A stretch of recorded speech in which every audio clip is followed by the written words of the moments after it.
What happens when a country music superstar and a seasoned TV host collide on live television in a way no one could have predicted? That's exactly what happened one morning in Studio 1A, when Carrie Underwood sat across from Sheinelle Jones on the Today Show couch. What was supposed to be a simple promotional chat turned into one of the most unforgettable and heated moments in daytime TV history. The energy in the studio shifted so suddenly that everyone watching, from the crew to the audience at home, could feel it in their chest. It was as if the air itself had grown heavy. Before I walk you through every detail of this extraordinary clash, make sure to hit that subscribe button and let me know in the comments, should artists always defend their integrity, even if it comes at a cost? The morning itself began the way thousands of others had for Carrie. At 6:30 sharp, her SUV pulled into Rockefeller Plaza. Inside, her team was already in full swing. Hairstylists worked with practiced precision, teasing her iconic blonde waves into soft perfection. Makeup artists blended and brushed until her face looked radiant, ready for the unforgiving glare of studio lights. Her stylist zipped her into an outfit carefully chosen to say, relatable, but still a star. Carrie was calm, collected, every inch the professional she'd been for 2 decades. She believed this would be routine. A conversation about her new album, light banter about family, maybe a laugh or two about life on tour. Her publicist reassured her, nothing difficult, nothing unexpected, just another smooth appearance. But elsewhere, Sheinelle Jones sat with her notes. She was known for her friendly approach, her warmth, her ability to guide interviews without ever making them feel like interrogations. But on this day, something shifted. Maybe it was the ongoing debates about country music avoiding weightier topics. Maybe it was her own weariness with glossy, prepackaged conversations. Whatever the reason, Sheinelle wasn't content to skim the surface. She was going to ask tougher questions than anyone expected. At 8:15 on the dot, the cameras blinked on. Sheinelle welcomed Carrie with her usual polished smile, and Carrie returned it effortlessly. The first few minutes went as expected. They talked about Carrie's rise from a small-town girl who won American Idol to one of the biggest names in country music. They touched on her new single, her upcoming shows, and her family with Mike Fisher and their kids. It was all smooth, comfortable, what viewers expected with their morning coffee. Then Sheinelle leaned in slightly, her expression soft but her tone shifting. "Carrie," she said, "your new album feels heavier. There's a clear focus on holding on to authenticity in an industry that sometimes demands compromise. Where did that come from?" Carrie didn't falter, but her eyes flickered. "Every artist faces pressure," she answered smoothly. "For me, this record came from wanting to share my real voice, my real heart, without worrying if it fit into what's popular." "It's personal." Sheinelle nodded, but there was a spark behind her gaze now. "That's interesting." "But some people argue authenticity means more than personal truth. It means taking risks, even when it divides your audience. Do you think that's part of the role?" Carrie's posture stiffened just slightly. Her smile thinned. "I've always been honest in my music," she said, her tone still calm but with a sharper edge. "That's authenticity to me." The air shifted in the studio. Viewers at home might not have seen it right away, but those in the room felt it instantly. Sheinelle's tone had changed, and Carrie's carefully trained media composure was beginning to strain. Sheinelle pushed forward. "Take your song, Stand Still. Many say it's about faith and perseverance. But the line, stand firm when the world wants you to kneel, has been interpreted by some as political." "Did you anticipate that reaction?" Carrie's jaw tightened.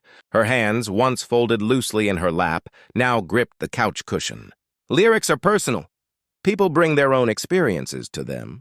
"That's what makes art beautiful," she replied firmly. Sheinelle didn't back down. "But with your platform, don't you think silence itself can send a message? When your words overlap with today's debates, don't you think clarity is important for your fans?" Carrie's tone hardened.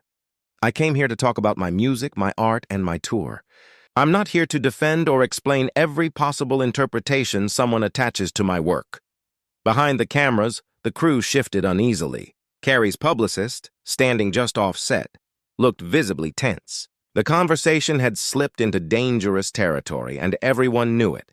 Sheinelle's voice stayed calm, but she pressed further. Let's look at your song Higher Ground. You talk about building walls of faith and protecting what's sacred. Were you not aware that people might connect those words to current political issues? Carrie let out a short, sharp laugh with no humor in it. So I can't sing about spiritual protection without someone deciding it's about politics. That's exactly the problem.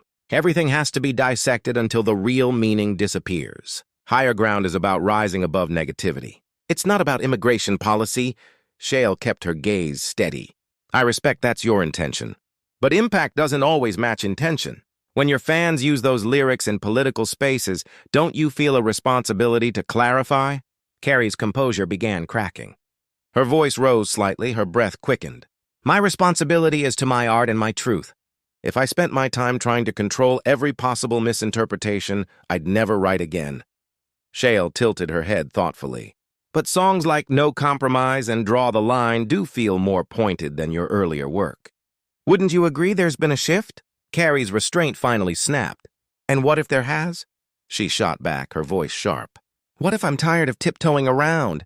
Maybe I'm not here to make everyone comfortable anymore. Maybe authentic me isn't the sugar-coated version people are used to.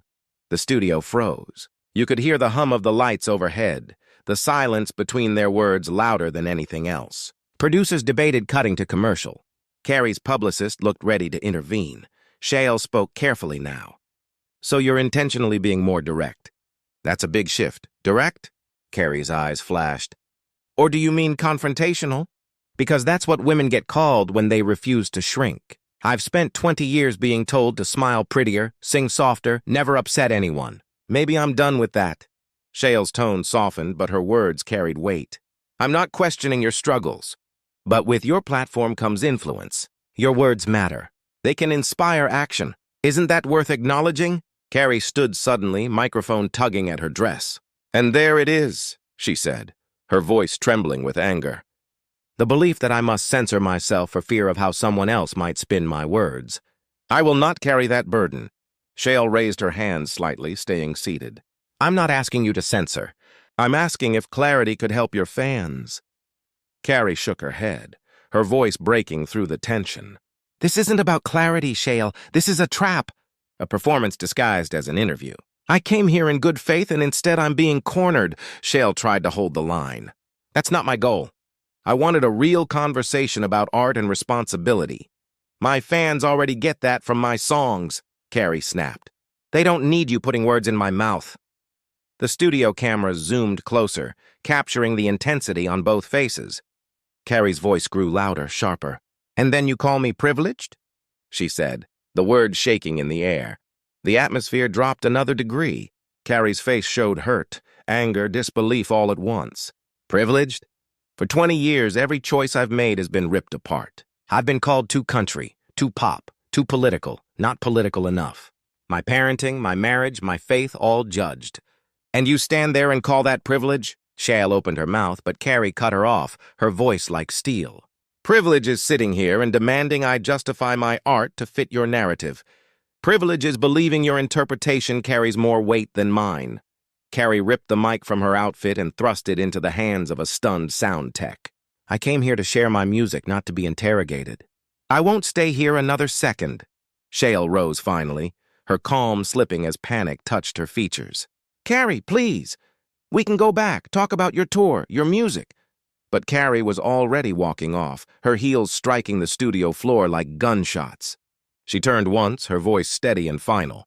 No, Sheinelle, this is who you are and this is who I am. I'm not pretending otherwise. She vanished into the wings, leaving Sheinelle sitting alone. The cameras still rolling on one of the most unforgettable walkouts in live television. And that was it. A routine interview turned cultural lightning strike. Two strong women, two very different ideas of responsibility and authenticity, colliding live for the world to see.